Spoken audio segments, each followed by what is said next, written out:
This show is produced by the Hartman Media Company. For more information and links to all our great podcasts, visit hartmanmedia.com. Welcome to the Creating Wealth Show with Jason Hartman. You're about to learn a new slant on investing, some exciting techniques, and fresh new approaches to the world's most historically proven asset class that will enable you to create more wealth and freedom than you ever thought possible. Jason is a genuine self-made multimillionaire who's actually been there and done it. He's a successful investor, lender, developer, and entrepreneur who's owned properties in 11 states, had hundreds of tenants, and been involved in thousands of real estate transactions. This program will help you follow in Jason's footsteps on the road to your financial independence day. You really can do it. And now, here's your host, Jason Hartman, with the complete solution for real estate investors. Welcome to episode 1844, and we have a great show for you today. You're going to absolutely love this. We've got the author of American Kleptocracy on the show. And I don't think this is too far-fetched for anybody to believe that we are living in a kleptocracy. I remember reading a Citibank newsletter, a newsletter for their internal private clients, their ultra-wealthy clients, about maybe 12 years ago, maybe 13 years ago. And it talked about how America was turning into a plutocracy, a little bit different than a kleptocracy, but either way, not good for us, not good to live in this environment.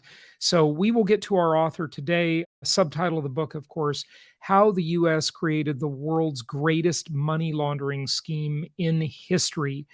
And again, we just see this ridiculous world in which we live where the elites, the folks behind the Great Reset at the World Economic Forum, their Davos meetings, whether it be the Bilderberg Group, whether it be, the big tech companies or the corporatocracy in general, the little guy, and not just the little guy, but the middle class is just being hollowed out. There's this total attempt to just hollow out the country. And, this stuff is no longer like some wacky conspiracy theory. 20 years ago, it might have sounded that way. But these things, they're just all so bold. They're just in plain sight nowadays. It's just absolutely amazing how brazen the people and the organizations behind all of this stuff have become. So we've got to protect ourselves, and that's why we're here. We're here to do that, to protect ourselves financially, but also in other ways.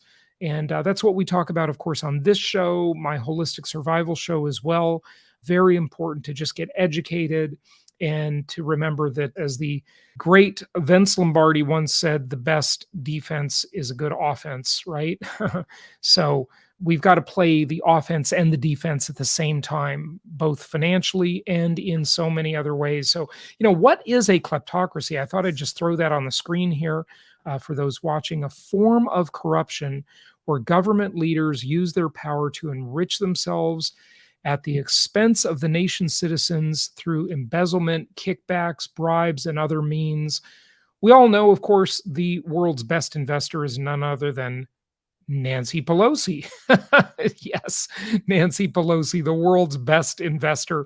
She beats all the hedge funds. She beats all the quants. She beats everybody as the world's best investor. And obviously, because of corruption, it's no secret. The Hillary Clinton scandals. I mean, there are so many, and they're on both sides of the aisle, but I'd say that the left side of the aisle is definitely much worse than the right side of the aisle. But to be fair, they're just all over the place. Was it Voltaire that said, power corrupts and absolute power corrupts absolutely? So another kleptocracy definition: a government or state in which those in power exploit national resources and steal, rule by thief or thieves, right? So here's another one for you. Rule of thieves. It refers to a government so corrupt that there remains no pretense of honesty. And that's what I was saying. I think that's where we are. That's where we are. So if you want to get on the right side of this and arbitrage, if you will, the kleptocracy and defend yourself while playing offense at the same time, join us this weekend in Jacksonville, Florida for our wholesaling small group mentoring. This is going to be a fun event, a great event, a very practical roll up your sleeves event. And for the 16 of you who are joining us, we're looking forward to seeing you. Again, this is a very small group environment, but we can take a couple more. Go to jasonhartman.com/wholesale if you're interested in checking this one out.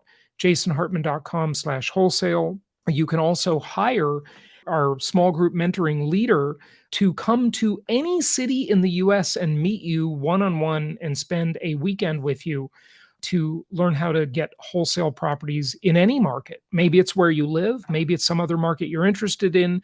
This weekend is in Jacksonville, Florida, and we'd love to see you there. So jasonhartman.com/wholesale. And remember, winners of our weekly raffle, our weekly giveaway, who won the Amazon gift card, be sure to claim your prizes. I announced them on the last episode. Be sure to claim those at jasonhartman.com/ask. And now, without further ado, let's get to our guest and let's talk about the American kleptocracy. It is my pleasure to welcome Casey Michel to the show. He is a writer and investigative journalist based in New York. His previous work has appeared in Foreign Affairs, The Atlantic, The New Republic. He worked as a journalist in Eurasia and the United States, has a master's degree from Columbia University's Harriman Institute, and his book is entitled American Kleptocracy: How the U.S. Created the World's Greatest Money Laundering Scheme in History. I can't wait to dive into this topic, and it is going to be a lot of fun. Casey, welcome. How are you? Jason, thanks so much for having me. It's great to be here. We appreciate you joining us. And, the word kleptocracy, Casey, is an interesting word. I think it sadly describes the world in which we are living nowadays. I know that my audience shares the feeling. I know I feel it. You probably do too. Of course, it feels like the elites are just skimming the last meat off the bone, right? As they just are hollowing out America, hollowing out Western countries. And, COVID has just given them even more tools to take away freedoms, to surveil, to control the money. The digital dollar is coming. The central bank digital currencies are coming. I know your next book is on the crypto component of this as well. But just explain for us so we make sure everybody really understands, what is a kleptocracy?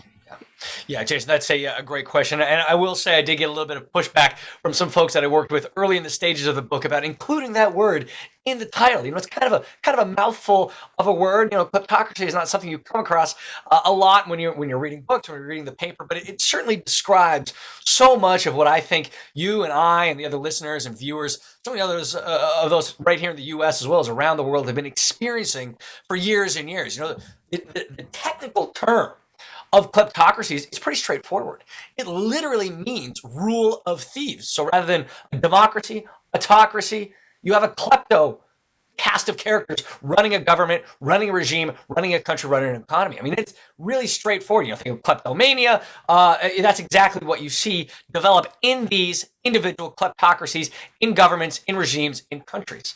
What I write about is, though, not just single governments, single officials, single regimes. What I'm really writing about when I'm talking about kleptocracy is that what we have in the 21st century is that this is no longer limited to just one regime or one country or one political figure or political force in one place. What we now have is kleptocracy as a transnational, international phenomenon, closely linked, closely intertwined with the broader offshoring economy.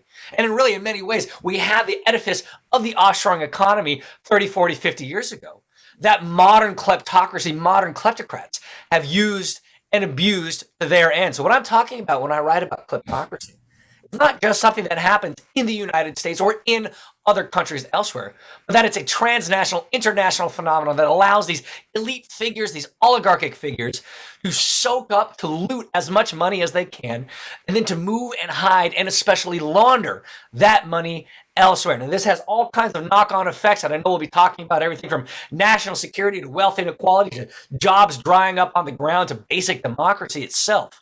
But when I'm talking about kleptocracy, yes, I'm focusing on the American example, and yes, I'm focusing on the American story, but I do think it's worth remembering that this is something we've seen take place around the world, and it's now an international phenomenon. Was there something that changed in the world, some inflection point, maybe a foreign trade agreement or a set of treaties or something that made this easier or more possible for these kleptocrats?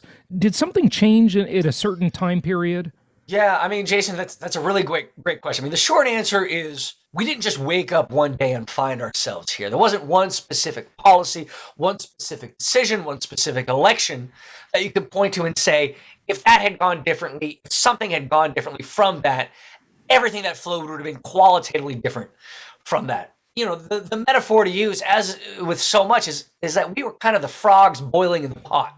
This was the slow rising in temperature, in implementation, in scope and magnitude of a whole range of different policies, different outcomes, different economic implementations that got us to where we are. You know, you just mentioned free trade policy a moment ago. That's absolutely a characteristic, that's absolutely a component of this development. But it's not just the free trade arrangements. It's also things that I write about in the book, like secret financial vehicles, financial secrecy vehicles, like anonymous shell companies, anonymous trusts, anonymous foundations. But did those come about at a certain time? I mean, you know, people have always had offshore companies. That's not new. I mean, the corporation's been around for hundreds of years. Did something change that made this more possible? Like, you have all these different countries around the world and even states within the U.S. sort of competing against each other, which I want to say is a good thing in a way. They're competing for business, if you will, by having really favorable corporate laws. And, you know, to my libertarian sense, that seems like a good thing. They should compete and be the most desirable jurisdiction to start a company. But the reality is, that's not the way it plays out. It's not like they're really opening a real company there. These companies operate virtually and transnationally. They have no loyalty. There's no home team idea anymore. You know, they just basically pillage the best jurisdiction is what they're essentially doing. But did that change at some point? Was there like a time in the 80s or in the 70s or something to that all? Yeah, I would say, you know, according to my report, it's certainly, you know, again, I'm coming at this on the shoulders of giants, of other researchers and journalists who've been working in this space.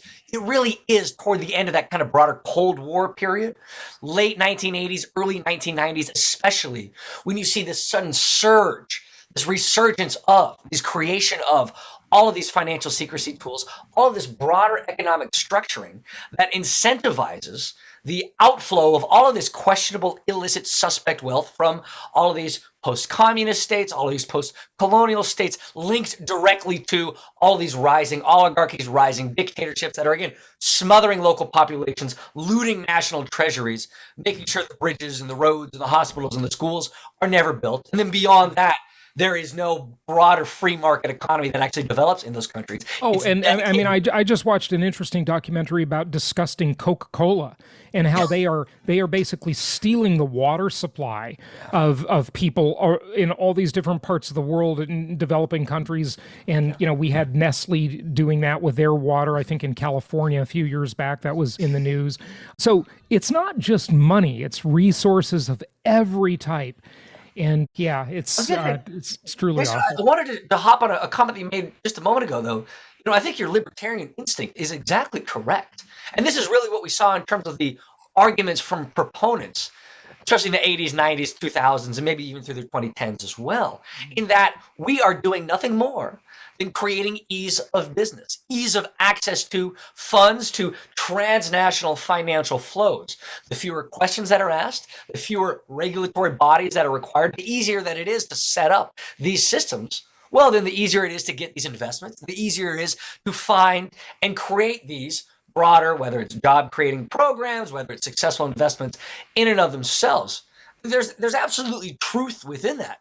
The problem is it's gone so far to the other side now. We have swung the pendulum so much that these tools are being used and abused now by not those of us on the ground, Joe Schmo business owner who's just trying to support his family or his community. What you have now are these transnational, international oligarchic forces that are the ones using and abusing these programs to, again, loot so much money from domestic economies, move it elsewhere, hide it elsewhere, launder it so that it's untraceable from the initial source. No journalists can find it. No authorities or investigators can find where that money came in from. And then beyond that, that money is only used for their benefit. It's never used for any broader kind of economic success stories, economic underpinnings. It's really this kind of rotten edifice that, to bring things back to the United States, it was American legislators, it was American policymakers and American politicians that helped create in the U.S. these economic structures that so many of us are all the worse off for years and years later. Okay, so we made a bit of a leap here, possibly, for some who don't understand what this problem really is or means. So basically, you have all of these people and companies that are using these offshore jurisdictions to hide money, to keep money away from tax collectors. They're citizens of certain countries, yet they're not paying taxes in those countries. They're extracting their wealth from these countries, but they're not paying their fair share back into the same country, right? And so they're keeping it away. And we heard of the Panama Papers and the Pandora Papers, and that's definitely been in the news. But just a couple of stats from your book. And for those of you who are watching on video, you see this on the screen. If not, we'll just basically read it for you. But, estimated amount of private wealth located in global financial secrecy jurisdictions, $24 to $32 trillion. That's with a T. Now, for a reference point, understand that the entire value of the United States economy in 1 year is just over $20 trillion. The global economy is maybe $85 trillion or so. I'm not exactly sure of the number lately, but somewhere around there. So this is 24 to 32 trillion. It's more than the GDP of the entire US, the largest economy in the world, and a good percentage of the entire human race's GDP. So that's a lot of real money. Top line estimate of assets held in an anonymous South Dakota trust. So this is right here in the United States. That's almost $1 trillion, 900 billion. Now, South Dakota, is that used by Americans or only by foreigners, really? Because in the US, I don't hear a lot about South Dakota as a jurisdiction, but for foreigners, South Dakota is really super popular because I think they have really desirable trust laws and maybe corporate laws too. Tell us about that one. Yeah. No, the short answer to that, Jason, is absolutely it's used by Americans as well. The Rothschilds, the Wrigley family, all of these upper crust individuals with these elements of dynastic wealth. The beneficiaries of dynastic wealth have flocked to South Dakota. And I'll pause on South Dakota for just a moment because what you're talking about is exactly right. I know you just mentioned the scope and the scale of the offshoring world. And I think when a lot of folks think of offshore, they still think of, Bermuda or the Bahamas or the Cayman Islands. They don't think of places like the United States, and especially states like Delaware, states like Nevada, states like South Dakota. So here's what's interesting about that, and correct me if I'm wrong, but to a non-American, the U.S. is one of the greatest tax havens and offshore money places in the world. But to an American, they use the places you mentioned, Cayman Islands, Isle of Man, Jersey, Nevis, all of these places, right, that we all hear about, the Cook Islands, et cetera. There's a zillion of them. But that's mostly foreigners looking at the U.S. as a really desirable place, right? Yeah, no, absolutely. I would say that in terms of scope and scale, it's clearly on the side of non-Americans looking to the United States of America for the kind of secrecy provisions that are needed. But just to turn back to South Dakota for a moment, one of the things that South Dakota has pioneered, and we saw this most especially with the so-called Pandora Papers just a few months ago, South Dakota has created this entire industry, this entire edifice of what they call anonymous trusts. And again, trusts being these financial creations, these legal fictions that have existed for centuries, generally as a means of passing on wealth to future generations within that family. But South Dakota has taken this to a magnitude we've never seen. They've created perpetual anonymity that the information of those who are in the trust will never be shared with other governments, with other jurisdictions, other tax authorities, other investigators, which is why, just to pull back again, we've seen both Americans and non-Americans flocking to South Dakota. Now, again, that's only an estimate, $900 billion as the top line estimate in South Dakota. It's still a question of how many total assets are actually there, let alone who those assets are connected to, and then beyond that, what those assets are actually doing after they pass through all that anonymity that the state of South Dakota freely offers. You know, some of this money that we're talking about is totally ill-gotten. We're all familiar with, I think it was HSBC. I don't want to get the wrong bank here, but, you know, all of the banksters are so crooked and slimy. It's unbelievable. But I believe it was HSBC, if I'm not mistaken, that had that big scandal a few years ago of, you know, essentially laundering money for drug cartels. So, you know, a lot of this money is like foreign aid money that companies and government officials in, you know, foreign countries are just basically stealing from the people it should be going to, right? Yeah. And they're backdoor deals. Some of them are just human trafficking, drug smuggling, all sorts of things like this. But some of them are just like foreign aid where they're just skimming the money, you know. And, you know, shame on the United Nations, the UN, that is basically putting these tin pot dictators in positions of respect and power within the United Nations. It's absolutely appalling. You know, you get some of these, the biggest offenders, they're on like the Human Rights Commission. I mean, are you kidding me? You couldn't write fiction this good. It's unbelievable. It's atrocious. I mean, Jason, one stat within that, I mean, you're exactly right. One stat within that is for every dollar in annual foreign aid that Western countries, and obviously especially the United States, which leads the way, gives to developing countries. For every $1 that is given in foreign aid, $3 in untracked, illicit capital flight from those developing countries leaves. I mean, this is like putting your finger in a dike, right? It's never going to work. You're just throwing, I don't know, whatever the metaphor might be, but it's a 3-to-1 ratio. For every dollar given, 3 is lost, right? That cycle can only continue for so long. But you see the abject failure of foreign aid program after foreign aid program. And now we have a better idea of why that actually is, because, again, of all these financial secrecy jurisdictions, including those in the United States, that are all too happy to take all of this money with no questions asked. Every program is a new boondoggle for the criminals, whether it be the oil for food program or just any of them. I mean, it's just a new way for, you know, the elites to scam the people. It really is. Percentage of U.S. in which anonymous real estate purchases are still legal, 98%. What does that mean?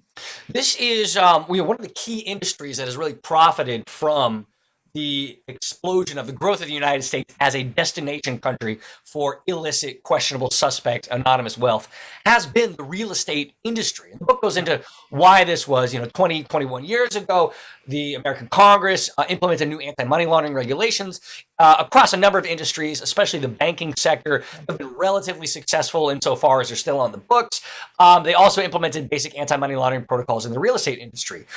A few months thereafter, now we're talking about 2002, the Treasury Department issued an exemption, what it called a temporary exemption for the real estate industry for these anti-money laundering requirements. The Treasury Department effectively said, we don't want to throw the baby out with the bathwater. We don't want these regulations to strangle the real estate industry in and of itself. And again, you see the logic of it. It's perfectly understandable why they did that. The issue is, it's now been 20 years of them studying this issue, and these exemptions are still in place. Now, the reason that it's not temporary 20-year exemption. Yeah, I know. Just a temporary few decades. Just like Nixon taking us off the gold standard 50 years ago. The temporary suspension of convertibility half a century ago. We'll get back to it at some point. I will say the reason that it's 98% rather than 100%, and again, we're talking about both commercial and residential real estate, is because a few years ago, the federal government began a new pilot program requiring, again, basic beneficial ownership information for what had previously been anonymous LLC-based purchases of high-end condos and mansions, these beautiful beachfront properties in Malibu and Miami and Manhattan, finally began requiring it was the title insurers of all people to identify who exactly it is that they are insuring. Right. And by the way, I just saw a big piece on that about how London is such a capital for this. I mean, there is just illicit foreign money flowing into London real estate like you cannot possibly Billions imagine. and billions I and mean, billions of just dollars sickening. Yeah. over and over and over again. Much of it tied to, regimes in Yeah. places like Russia, in places like China, in places like Venezuela that are obviously, as anti-democratic as you're going to find. But yes, you're exactly right. And if you're complaining about buyers pushing the market up too high, well, there you go. It's this illicit foreign money that is just buying up everything in sight. How can you compete if you're a regular family, making a normal income, trying to buy a house in any of these places? It's impossible. I want to jump in with that with 2 quick points. One, you're exactly right. It has been driving up housing prices for the rest of us because the sellers have no reason not to turn these guys away. And again, there's no questions that need to be asked. There's no regulations whatsoever. Beyond that, again, it's not just houses. What I go into in the book is that these guys have now been purchasing steel mills and factories and manufacturing plants, not in the Manhattans and the Malibus of the world, but in places like Cleveland, Ohio, in places like the Rust Belt, in places like the Midwest. And what they end up doing is not revitalizing local communities and not bringing jobs back, but just using those assets to hold and hide funds or to use it as part of a broader transnational money laundering scheme. And so what ends up happening is that not only the jobs never come back, but the remaining jobs, those folks are just laid off. These are the steel workers, the factory workers that are laid off. The factories begin falling apart, begin imploding. They're never going to come back. And these local communities in West Virginia, in Kentucky, in Texas, in Illinois, see these economic crown jewels go to complete rot, again, because of these systems of kleptocracy that we've been talking about today. Yeah, look, central banks and governments always cause all these massive distortions in the market. And you kind of can argue both sides, right? You can see that all of these laws that we're talking about and these deals and methods that we're talking about, on the left, they'll say, well, you got to do more regulation. You got to regulate this, right? But the problem is the reason this happened in the first place is because of regulation. So if you back up 10 steps, you see that all this malinvestment was a result of people trying to skirt regulations, right? Yeah. So it's a complicated problem. And it seems like with any of this stuff, Casey, once we get into it, the only way out is to just blow up the whole system and start over. It's like you sort of can't fix it because there's all these iron triangles of everybody protecting their turf. And they're all politicians because they're in on it. I didn't show the slide, but the Nancy Pelosi slide, right?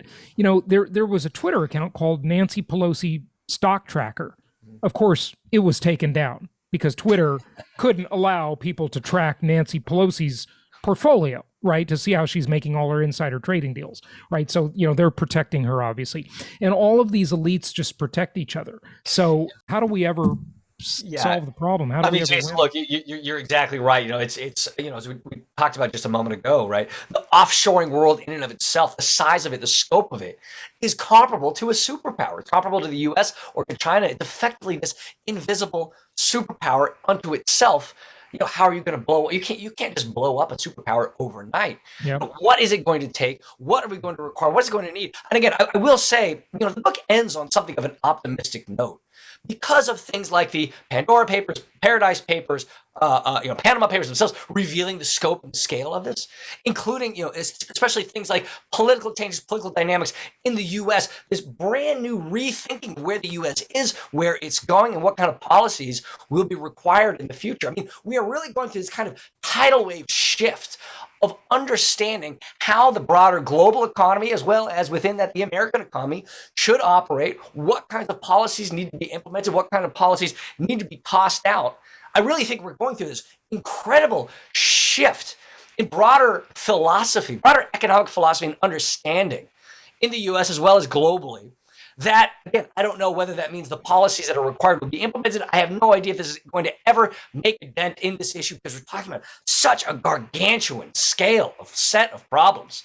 But I will say that the optimism that I have for where we are right now does stem from the fact that you and I are even having these conversations. Because I don't know if we would have been having these 5, 6, 7 years ago. I don't know if these similar conversations elsewhere, similar revelations elsewhere would have been happening, would have moved anything 5, 6, 7 years ago.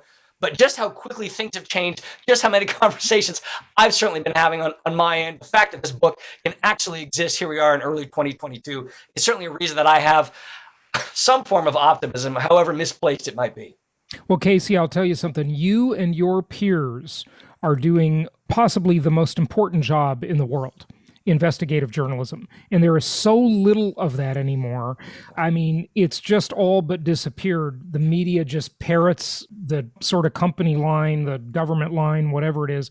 What's happened in the media to investigative journalism? It used to exist in a real way. Now there's like a few people, you being one of them, hardly anybody, right? I mean, I will say, and I know, plenty of absolutely wonderful investigative journalists, certainly plenty who would like to be and deserve to be making far more money than they are right now. I mean, that's part of the broader conversation about how media has shifted, consolidated, fallen apart. And again, we're only talking about right here in the U.S., but again, this has been taking place. Investigative journalism costs real money. No, it does. They've got to have real budgets to, subscribe to things and to travel to places and to meet people and to go undercover.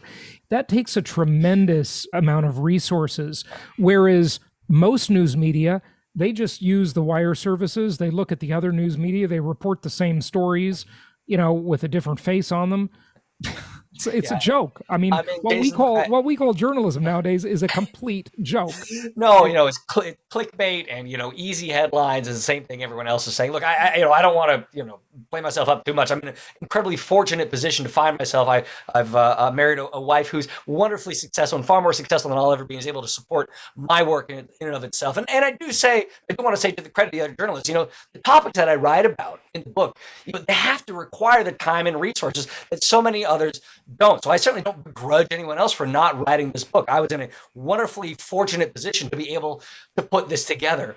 And I just hope that it's able to make the kinds of impact and spark the kind of conversations that I certainly hope will emanate from the book now being out. Okay, so a question I didn't ask, any topic, anything from the book or your work in general that you want to share, just share some more stuff on shining the light on this problem, if you will. Well, sure. Jason, no, that's a wonderful question. Thank you so much. Again, the book is consolidating so much of my investigative work, so much of my research in this space, all the conversations with policymakers, all the conversations with other investigators, all the details of other investigations elsewhere that have really been brought together as I tried to do in this one single coherent narrative. I will say the most surprising element of the response from the book is that folks have been saying it's actually readable, it's actually enjoyable, and it actually goes by pretty quickly. So for a topic as in many ways depressing as well as complicated as transnational money laundering and kleptocracy itself, I do hope folks are able to get in, get out relatively quickly, and knowing full well that there are some maybe not fun stories per se, but at least memorable ones. It doesn't have to be as depressing as it is all the time. But again, this is my first book, and I certainly hope it stands the test of time, or at least continues to spark these kinds of conversations moving forward. I've got to also ask you, before we let you go, who are some of the biggest offenders? I mean, we've all heard about Vladimir Putin,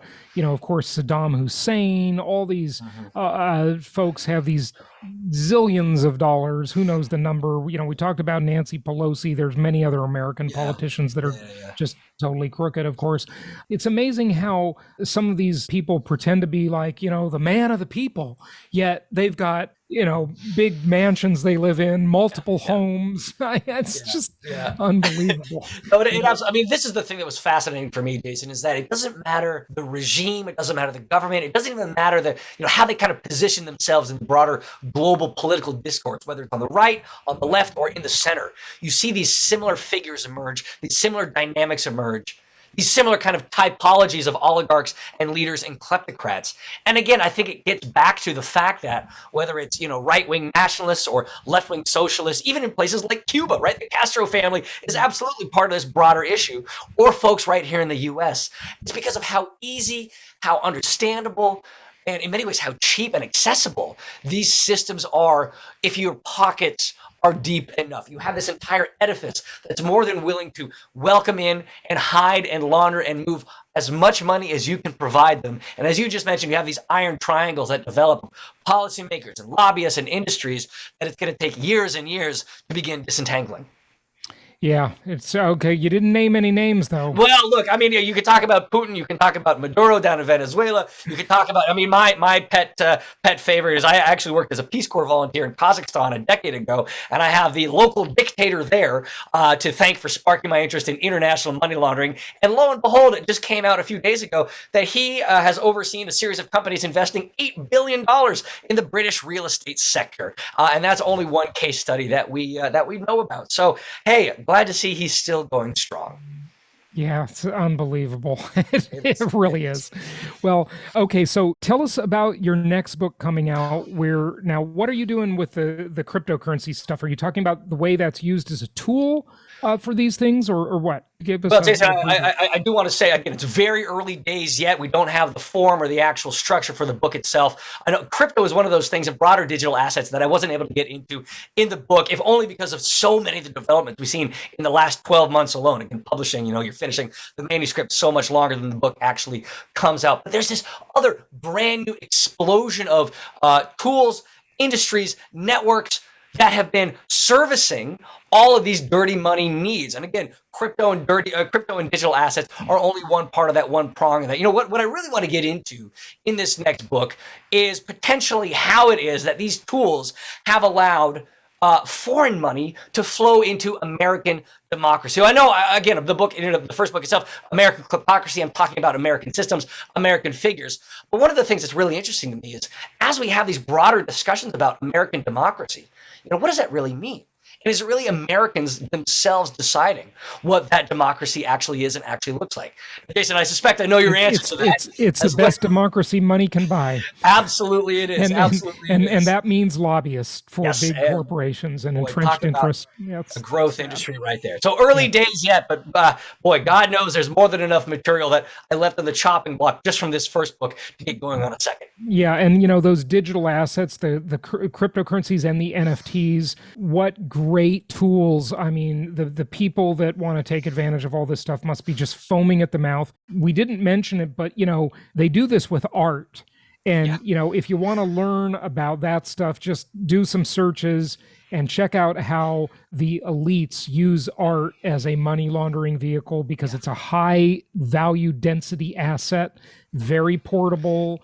They use these free ports around the world, and it's just a total scam. For a shameless self-plug, the second half of my book does talk specifically about the art industry, especially the American art industry, which is the largest chunk of what is now the largest unregulated market in the world. All those dirty money flows. But if you don't want to get the book, I did have an article in The Atlantic a few months ago about a figure named Hunter Biden, who folks may be familiar with. We've heard of Hunter Biden. All of a sudden, an emerging artist. We'd never really heard of him before, but is now getting into the art field. And what that tells us about where the art world is right now. So certainly plenty of material. Just look it up. That's fascinating stuff. Give out your website or tell people your Twitter account until you're deplatformed. Yeah, sure. My website is my name, CaseyMichel.com, and my Twitter handle is CJCMichel.com. Or sorry, that's not .com, but it's the Twitter handle. Michel, Casey Michel. And of course, the book is available, American Kleptocracy, How the U.S. Created the World's Greatest Money Laundering Scheme in History. Check it out. It's available in all the usual places. Casey, thanks so much for joining us. Yeah, Jason, thanks so much for having me. Jason, I've been following you for a long time. 10 years ago is when I first saw your course, and I've been investing, gone to several Meet the Masters. And man, I'm telling you, the way that things have played out are way better than you projected for me personally. Obviously, it's been, a good 6 years, but now I'm ready to kick it into high gear as, I want to really build a portfolio that's, 4 or 5 times what I have already. My wife and I have 12 properties, and I really appreciate the opportunity to talk here. So George Gammon, Jason Hartman, and I, we've created a high-level mastermind group called The Collective. The goal of The Collective is for you to learn from the three of us, as well as, of course, the other members, on how to build and, more importantly, how to maintain your wealth. In this video, we're going to go into detail about what The Collective is and what it can do for you. Enjoy. So I'm Ken McElroy. I've been in real estate for over 30 years, started with a 2-bedroom, 2-bath using my own money, and now I own over $1 billion worth of real estate that I bought over the years, built a big company We have a construction company, a development company, a property management company, and of course an investment company. And typically now we syndicate and work with large, both private and public institutions for the equity and the debt. And so what I bring to the collective is how to scale, how to grow, starting with one really small property with no experience at all and growing it into an organization, which I've been able to do that basically runs almost without me. So that's what I'm going to bring to the collective. We decided to start the collective because, one, I met George Gammon, and George brings a very interesting perspective about the economy and the Fed and the way money works and Bitcoin and alternative types of investments, which quite honestly, I was super focused on real estate almost the entire time, and even I want to be a little bit more diverse. So when I talk to George and to Jason, they're always doing very, very different things on the investment side. Jason specifically is more focused on the single family housing and what's going on in that market so that we could collaborate and have different viewpoints on different things. And so that's why I thought the collective would be good, because I think everybody's kind of searching for the same kinds of answers. So the collective means to me basically the collective group, the whole. And I've always been a big believer of team and collaboration. So for me, it really means collaboration of everyone kind of coming into a room and learning from each other based on their individual highs and their individual lows, and to be very, very respectful of all their independent views on things, and to be more open-minded, transparent, and authentic. So I cannot wait for the group to get together each and every quarter, because we all have very different walks of life that we're going through, and so it's very, very cool to get into one room with like-minded people. I think the right person for the collective is somebody who's into personal development, somebody who's trying to be a better individual, somebody who's trying to have that work-life balance, trying to figure out good decision-making on the investment side specifically, good decision-making on the personal side perhaps, certainly on their health and on their wealth. The members that have already signed up are people typically that have businesses that they're growing, businesses that they've started, or businesses that they've sold. So typically they're higher net worth and they're trying to figure out what to do with their money. They're probably a little bit afraid of inflation. They're probably a little bit concerned about where to invest. And they're obviously looking at real estate as one component, somebody that's trying to do the right things both on the personal side and on the financial side. So some of the experiences that members can expect to get out of the collective are certainly the network. And I think that's always super powerful. I've been involved in groups like this before, like EO and YPO, the Entrepreneurs Organization, and YPO, which is Young Presidents Organization, which is kind of a peer-to-peer network. And that's what I envisioned, and I think people are going to certainly get that out of there. They're going to have lifelong friends for sure from this, and they're going to meet people at every single event. But also, we're going to have fun. So as an example, things like race car driving and doing all kinds of really cool things and meeting celebrities and things like that, and fashion shows are going to be part of it. So it's kind of a, how do we have fun and learn together? And we're going to have that at each and every event. So thanks for watching. If you guys are interested, there's a link below you can click on. It'll take you right to the website, which has a load of information on exactly what the collective is, where the next events are, and what exactly you'll be getting if you become a member. Thank you so much for listening. Please be sure to subscribe so that you don't miss any episodes. Be sure to check out the show's specific website and our general website, hartmanmedia.com, for appropriate disclaimers and terms of service. Remember that guest opinions are their own, and if you require specific legal or tax advice or advice in any other specialized area, please consult an appropriate professional. And we also very much appreciate you reviewing the show. Please go to iTunes or Stitcher Radio or whatever platform you're using and write a review for the show. We would very much appreciate that. And be sure to make it official and subscribe so you do not miss any episodes. We look forward to seeing you on the next episode.